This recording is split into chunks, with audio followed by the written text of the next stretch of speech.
Everyone, Savita बिबियान के channel में आपका स्वागत है। और आज हम पढ़ने वाले हैं recording of business transactions part 2। Recording of business transactions part 1 में हमने लेखांकन चक्र के बारे में पढ़ा, जर्नल एंट्रीज के बारे में पढ़ा, जर्नल के फॉर्मेट के बारे में पढ़ा और कुछ नई टर्म्स के बारे में पढ़ा।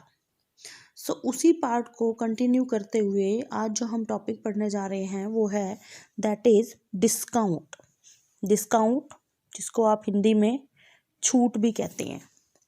छूट जो होती है, डिस्काउंट दो तरह की होती है, एक होता है ट्रेड डिस्काउंट, एक होता है कैश डिस्काउंट। ट्रेड डिस्काउंट व्यापारिक छूट, कैश डिस्काउंट नकद छूट। नाम से ही पता चल रहा है कैश डिस्काउंट। सबसे पहले what is trade discount. Trade discount क्या होती है? Discount allowed by a seller to its customer at a fixed percentage on listed price is termed as trade discount। जो लिस्ट प्राइस होता है, जो प्राइस होता है प्रोडक्ट का, उस पर एक फिक्स्ड परसेंटेज से, ठीक है, जो डिस्काउंट दिया जाता है कस्टमर्स को, वो ट्रेड डिस्काउंट कहलाता है। अगर हम देखें कैश डिस्काउंट क्या होता है, cash discount is allowed to customer for making early payment. किस लिए दिया जा रहा है? नकद। कैश डिस्काउंट क्यों दिया जा रहा है? ताकि लोग जल्दी पेमेंट करें। मतलब कैश डिस्काउंट कैश सेल या कैश परचेज पे ही होता है। क्रेडिट सेल या क्रेडिट परचेज पे कैश डिस्काउंट नहीं होता, ठीक है ना। अगर आप कोई चीज़ खरीदने जा रहे हो और अगर तो आप उसे ऑन द स्पॉट पेमेंट कर रहे हो तो आप उसमें कुछ डिस्काउंट करा सकते हो। आपने खुद देखा होगा कि अगर आपने कुछ चीज़ खरीदी है, उसका प्राइस 320 बन रहा है, आप उसको कहोगे कि नहीं 300 ठीक है, इट्स ओके, ठीक है। तो वहाँ पर जो 20 रुपीज़ जो आपने लिया, दैट इज़ कैश डिस्काउंट। वो सभी के लिए एक समान नहीं है। ट्रेड डिस्काउंट सबके लिए एक समान है। जैसे हम कहते हैं कितना डिस्काउंट चल रहा है MRP पे, कहते हैं 10% चल रहा है जी। तो चाहे ए पर्सन आए लेने, बी पर्सन आए, सी पर्सन आए, चाहे वो उधार खरीदे, चाहे वो नकद खरीदे, चाहे वो जितनी मर्जी क्वांटिटी खरीदे, तो वो जो एक फिक्स्ड परसेंटेज से जो डिस्काउंट है वो सबको मिलेगा। वो ट्रेड डिस्काउंट होता है। कैश डिस्काउंट किस लिए दिया गया है? ताकि आप जल्दी पेमेंट कर सकें, कि अगर आप जल्दी पेमेंट करेंगे तो आपको कैश डिस्काउंट मिलेगा। अगर आप जल्दी पेमेंट नहीं कर रहे, अभी पेमेंट नहीं कर रहे, उधार खरीद रहे हैं, तो आपको कैश डिस्काउंट नहीं मिलेगा। ट्रेड डिस्काउंट की कोई सेपरेट एंट्री नहीं की जाती। लिस्टेड प्राइस में से ही उसे डिडक्ट कर दिया जाता है। It is deducted from the cash memo और इनवॉइस। मतलब अगर आपने 10,000 की कोई चीज़ खरीदी है, उस पर 10% ऑफ है, तो आपका जो बिल है वो 10% ऑफ करके ही बनेगा। 10,000 की चीज़ खरीदी तो 9,000 का ही बनेगा। Entry of cash discount is passed along with the entry of payment. Cash discount जो है उसकी एंट्री पेमेंट की एंट्री के साथ ही की जाती है। मतलब ट्रेड डिस्काउंट की कोई जनरल एंट्री नहीं की जाती बुक्स में, और कैश डिस्काउंट की एंट्री की जाती है। Trade discount is mentioned in the question. देखिए कई बार बच्चों के माइंड में क्वेश्चन आता है कि मैम हमें कैसे पता चलेगा कि ये कैश डिस्काउंट है या ट्रेड डिस्काउंट है, हाउ कैन वी नो। तो वो आपके क्वेश्चन में मेंशन होगा कि ये ट्रेड डिस्काउंट दिया जा रहा है या कैश डिस्काउंट दिया जा रहा है, जैसा कि हम अगले एग्जाम्पल में देखने वाले हैं। देखिए ये हमारे पास एग्जाम्पल है ट्रेड डिस्काउंट और कैश डिस्काउंट का। क्या कहा गया है? बाउट गुड्स फ्रॉम कैलाश, मतलब कैलाश से माल खरीदा, कितने का? 20,000 का। Bought goods from Kailash for ₹20,000। Kailash से 20,000 का माल खरीदा, जिस at a trade discount of 10%, वो 10% व्यापारिक छूट दे रहा है। एंड कैश डिस्काउंट ऑफ 2%, और 2% नकद छूट दे रहा है। Paid 60% amount immediately. उसने 60% जो कैश थी, कैश पेमेंट कर दी और बाकी उधार पेमेंट करी है, ठीक है ना। सबसे पहले आप देखिए टोटल कितना खरीदा उसने? 20,000 का उसने माल खरीदा। 20,000 में से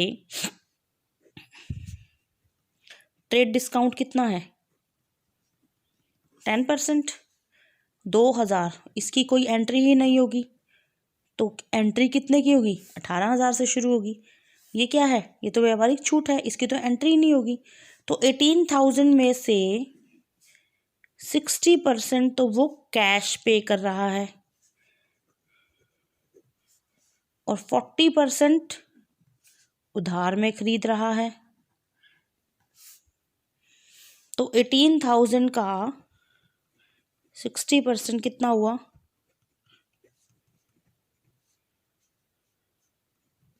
10,800। 10,800 का माल उसने नकद खरीदा, ठीक है, और बाकी 7,200 का माल जो है उसने उधार खरीदा, क्रेडिट खरीदा मतलब उसने, ठीक है ना, ये नकद खरीदा है। अब कैश डिस्काउंट तो इसी पे मिलेगा, जब माल ही उधार खरीदा है तो कैश डिस्काउंट तो मिलेगा ही नहीं, तो कैश डिस्काउंट इस पे मिलेगा। किस रेट से मिलेगा? 2% से मिलेगा। अब 10,800 का 2% 216, तो कैश डिस्काउंट कितना हुआ? ₹216, ठीक है। तो ये एंट्री क्या हुई? परचेज करा है माल। देखिए इसकी एंट्री, अभी हम इस हाफ की एंट्री कर रहे हैं, कैश डिस्काउंट की एंट्री कर रहे हैं सिर्फ। Purchase account debit, purchase account debit, ठीक है ना। कैश डिस्काउंट मिला है, हमें मिला है, तो हमारे लिए क्या है? गेन है, नॉमिनल अकाउंट है, ठीक है ना, तो उसको हम क्रेडिट करेंगे to cash, purchase account debit to cash to discount received account. ये होगी हमारी एंट्री। कितने का माल खरीदा है टोटल? 10,800 का, जिसमें से 216 रुपये का आपको डिस्काउंट मिल गया, मतलब 10,800 में से 216 आपने पे नहीं करे। 10 में से 4 8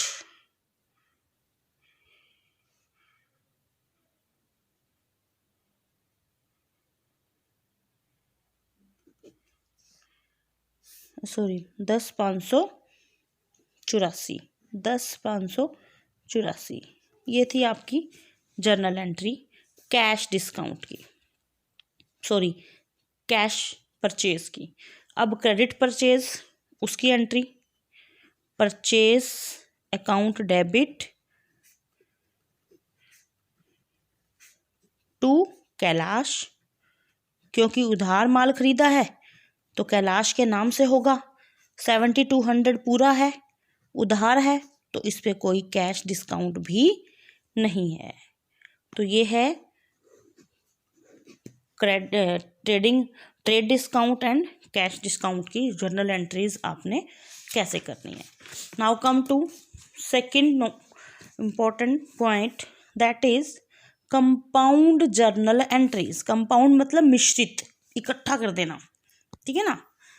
When two or more transactions relating to one particular account take place on same date, in that case, instead of passing separate entries for all such transactions, only one entry is passed and that entry is known as compound entry। मिश्रित मतलब इकट्ठा कर देना। देखिए क्या कह रहे हैं, जब एक ही खाते से संबंधित दो या दो से ज़्यादा ट्रांजैक्शन एक ही डेट को होती हैं, तो उस केस में उन्हीं सभी ट्रांजैक्शंस की अलग अलग एंट्री करने की बजाय इकट्ठी करके जोड़कर एक एंट्री कर दी जाती है, जिसको क्या कहा जाता है? Compound entry.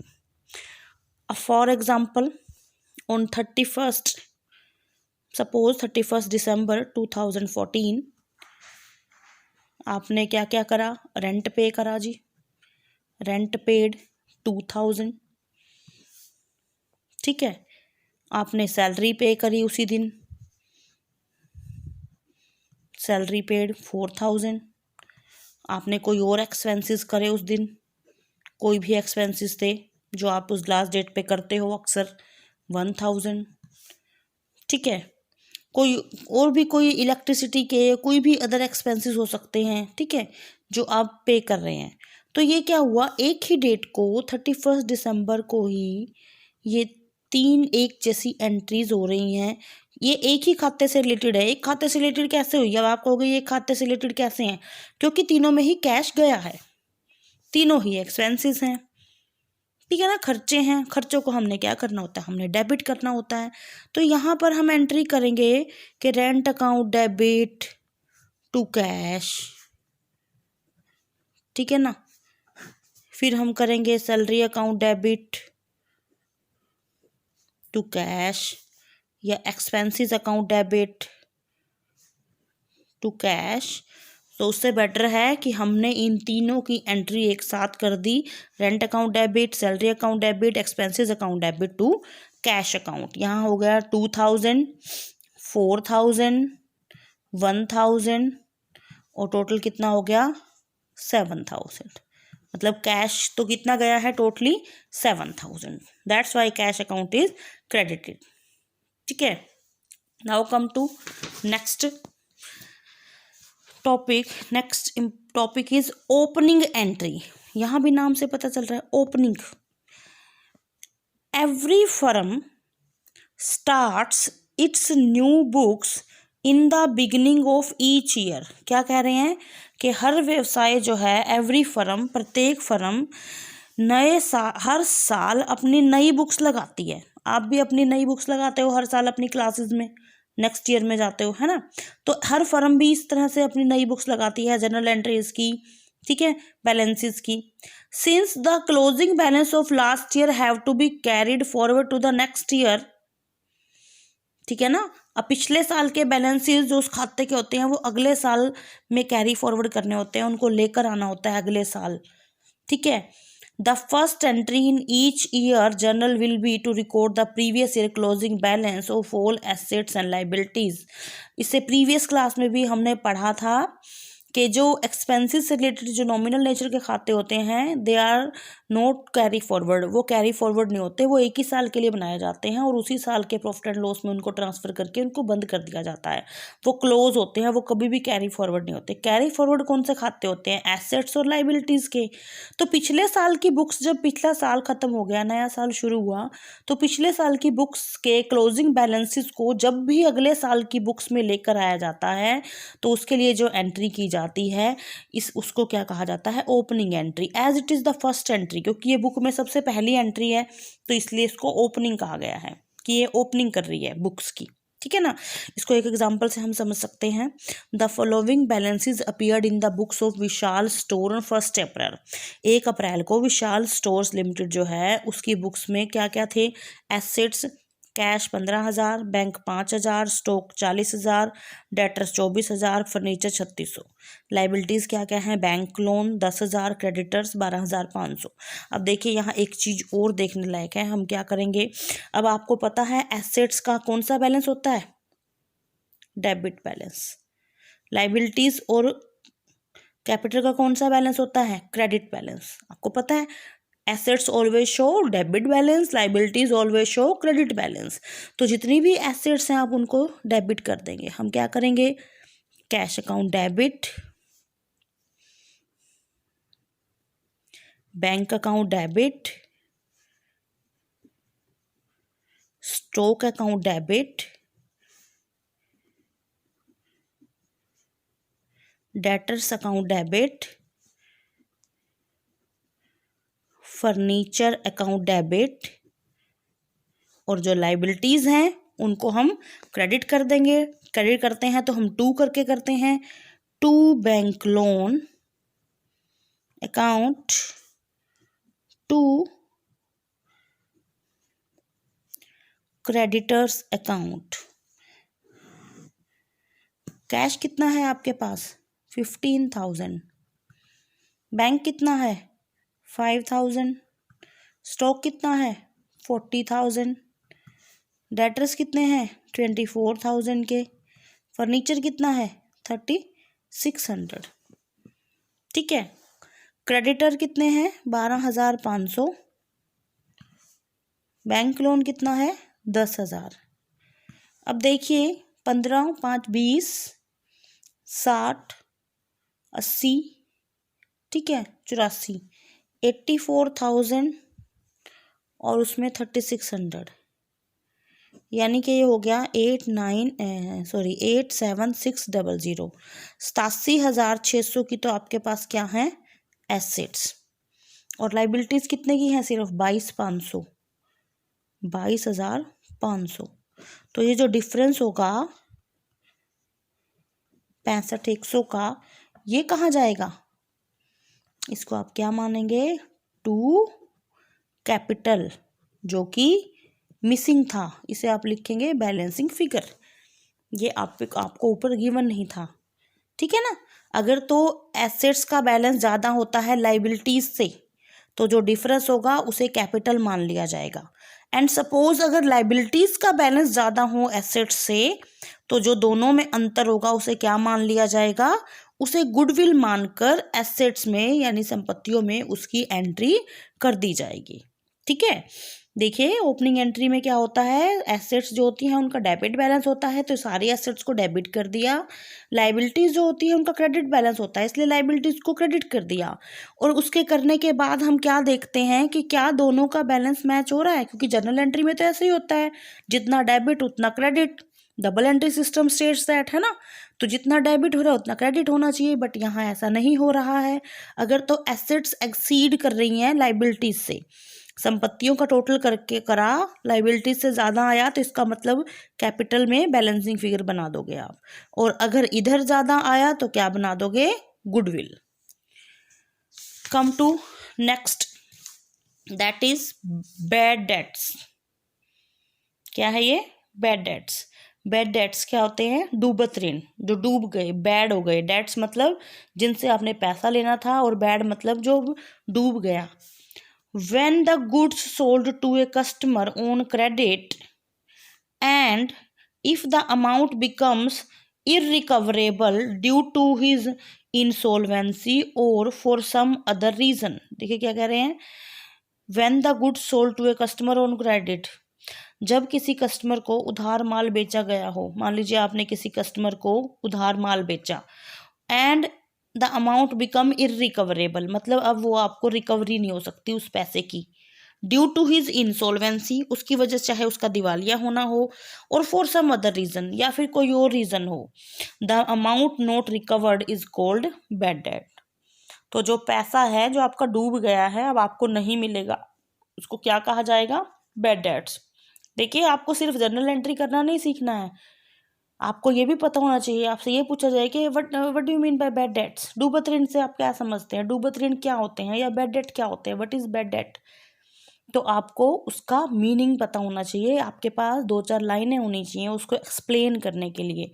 सिर्फ हमें यहाँ पर ये नहीं सीखना है कि आपको बैड डेट की जर्नल एंट्री आती है, दैट मीन्स आपको पता है, ठीक है। तो बैड डेट क्या होती हैं, when the goods sold to a customer on credit and if the amount becomes irrecoverable due to his insolvency और for some other reason the amount not recovered is called bad date.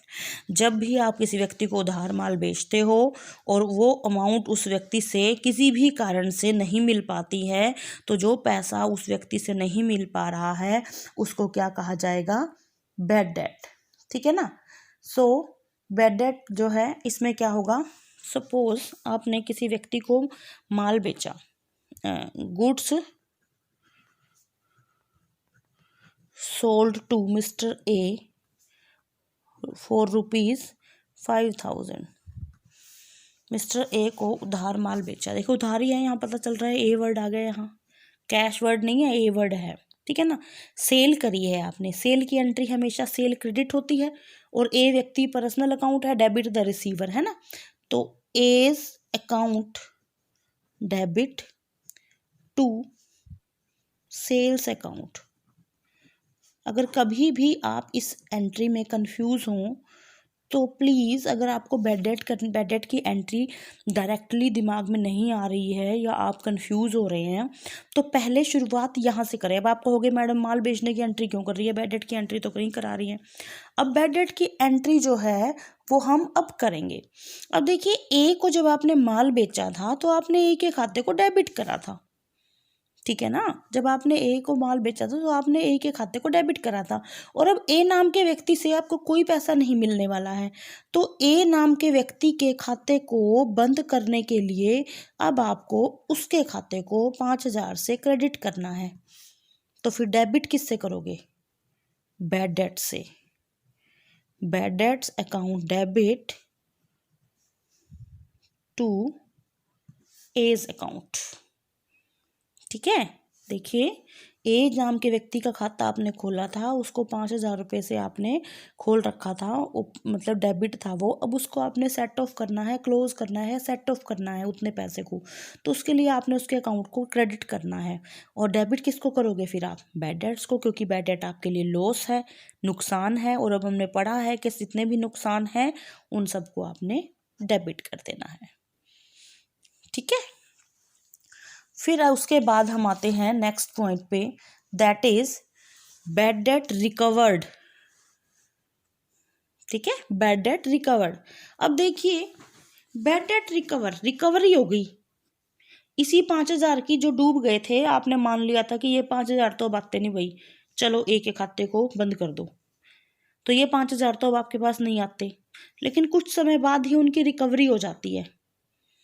ठीक है ना, क्या होता है, कुछ समय बाद आपने जो जिस पैसे को बैड डेट मान कर उसको राइट ऑफ कर दिया था, कुछ समय बाद वो आपको मिल जाते हैं, तो वो क्या बन जाएगा? Bad debt recovered. तो बैड डेट रिकवर्ड में क्या हुआ, ये 5,000 आपको वापस मिल गए। 5,000 आपके पास क्या आया है? कैश आया है, और कैश आएगा तो कैश डेबिट होगा 5,000 से। ठीक है ना। अब बात आती है क्रेडिट किससे होगा? क्या जी? Credit the giver, note credit the giver. A account को क्रेडिट नहीं करोगे, क्योंकि ए अकाउंट को ऑलरेडी क्रेडिट आप पहले कर चुके हैं। तो अब क्या होगा, यहाँ पर क्या लिखा जाएगा? ये जो बैड डेट अकाउंट जो डेबिट कर रखा था, इसको आप करोगे बैड डेट रिकवर्ड अकाउंट। ठीक है ना। क्या होगा अब? Bad debt recovered account, cash account to. कभी भी डेबिट क्रेडिट द गिवर नहीं करना है। क्या होगा? Cash account debit to bad debt recovered. ये था बैड डेट की एंट्री और बैड डेट रिकवर्ड की एंट्री। अब हम बात करते हैं आउटस्टैंडिंग एक्सपेंसेस की। आउटस्टैंडिंग एक्सपेंसेस आप बहुत अच्छे से जानते हो। The expenses which are yet to be paid at the end of accounting year are known as outstanding expenses। मतलब अकाउंटिंग ईयर ख़त्म होने पर कुछ ऐसे खर्चे जो आपको अभी पे करना बाकी है। देखिए क्या लिखा हुआ है, yet to be paid, yet, अभी इनको पे करना बाकी है। ठीक है, तो ऐसे खर्चे को क्या कहा जाएगा? क्या कहा जाएगा? Outstanding expenses. तो आउटस्टैंडिंग एक्सपेंसेस की क्या सैलरी, हम एक एग्जांपल लेते हैं। An employee is paid salary at the rate 1,000 per month. Salary दी जा रही है एक एम्प्लॉय को, कितनी? 1,000 रुपया पर मंथ। ठीक है ना। And if during there only 11 month salary has been paid to him. कितने महीने की मिली है उसको? सिर्फ उसको 11 मंथ्स की सैलरी मिली है, बाकी सैलरी उसको नहीं मिली। ठीक है ना। तो एक महीने की यानी कि 1,000 की सैलरी अभी आपकी पेंडिंग है। तो इसके लिए जो जर्नल एंट्री बनेगी, salary account debit to outstanding salary.